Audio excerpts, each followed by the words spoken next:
Good morning, everyone. We're continuing the halachot of basar becharav. We said eating on the same table. He says, "Ma'achal b'sari she'eno ro'eh le'achila machmat shemechusar bishul." Let's say you're eating on the table dairy, and on the table is meat that's not really cooked yet, that you're not able to eat. He says that you can eat on the table at the same time. Why? Because there's no concern anymore of you coming to eat from that meat. It's not cooked. The problem is only when you have two cooked foods, and you might eat from each other.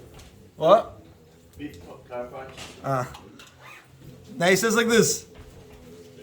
Somebody's eating meat. Let's say you're eating meat at work. You have a public area, and now your non-Jew coworker sits next to you, and he's eating not kosher meat. You're allowed to sit on the same table, he says? Yeah, it's not a problem. Why? The whole problem is when you have two kosher foods on the table, and a person might get confused and take from both. But when you see not kosher food, you understand already that you're not supposed to partake in it. So you're not going to come to say, let me try some of his food. So you'd be allowed to sit on the same table with the non-Jew, and while he's eating not kosher and you're eating your kosher food. Same thing he says with bread. Let's say you're eating bread that's pat Yisrael, or it wasn't baked in a non-Jew's house, and the non-Jew's eating challah that his wife made. In that case, he says that you're still allowed to eat on the table together, because again, you refrain from eating it. Some want to be strange and they say by bread is special. Why? Because that man, staple food of man is bread, so it's much harder for him to avoid it. Some people say put a hekel, but it sounds like he's saying it's okay. Pesach is the only time that we're going to be strict. Even if he says you're eating in a place when you don't know anyone, you cannot eat on the same table with somebody that eats chametz. Why? Pesach is the strictest. We say even a crumb of chametz on Pesach can nullify 1,000 times more of your food. You have a massive pot, 1,000 times worth that crumb, everything's in the garbage. So on Pesach, we're going to be strict not to be on the same table as somebody that eats chametz. So I know you have workers over, right? And you're eating on the table, you cannot have them eat on the same table as you at all. Because by chametz, we're going to be very strict. He says somebody who's eating meat is allowed to have on the same table cheese that's asumid drabanan, right? You have cheese like cheese of goyim. Since you're not allowed to eat it, again, there's no concern of somebody coming to taste them both. He gives another interesting case. Somebody, let's say, is a smoker. Yeah, but how they know it's asumid drabanan? If they assume it's not a table, it's kosher. They're gonna eat it. It's your table.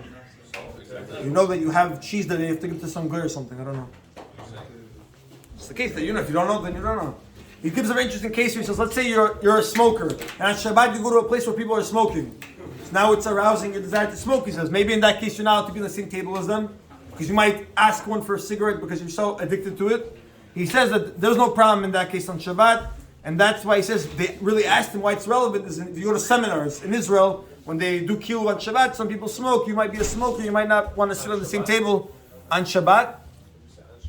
You have people, they ask you, right? You go to seminars trying to make people religious, and they're not religious here, right? So they might smoke on Shabbat here and there, and you're a smoker, right? So you thought maybe I can't be on the same table with them.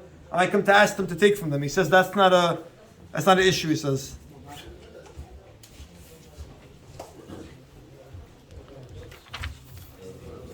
He says this is a very important halakha. He says we only say that you're not allowed to eat food on the same table when it's two foods that are asur.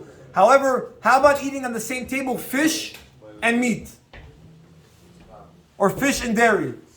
Fish and dairy is good. In that case, he says, you're allowed to eat on the same time, so meaning on Shabbat. On Shabbat, you can have fish on the table while other people have meat. It's not an issue. Why? He says people are stricter when it comes to danger more than Isurim.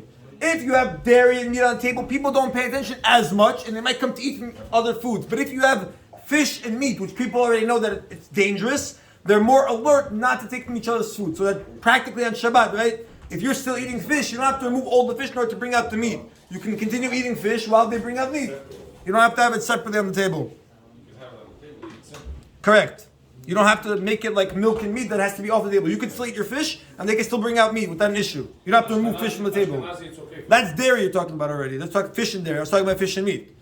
Fish and dairy, we refrain from. Ashkenazim would do it. So again, we would be allowed to eat on the same table. Somebody eating fish and me eating dairy. Yeah. Because I know already not to eat from his food since it's a danger.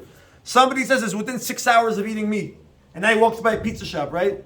Or a bakery, a dairy bakery, and he wants to smell it. He says there's no problem at all to smell it. We're not concerned that you're going to go there, you're going to smell it, and you're going to want to buy a piece of it now. That's not an issue as well. Okay?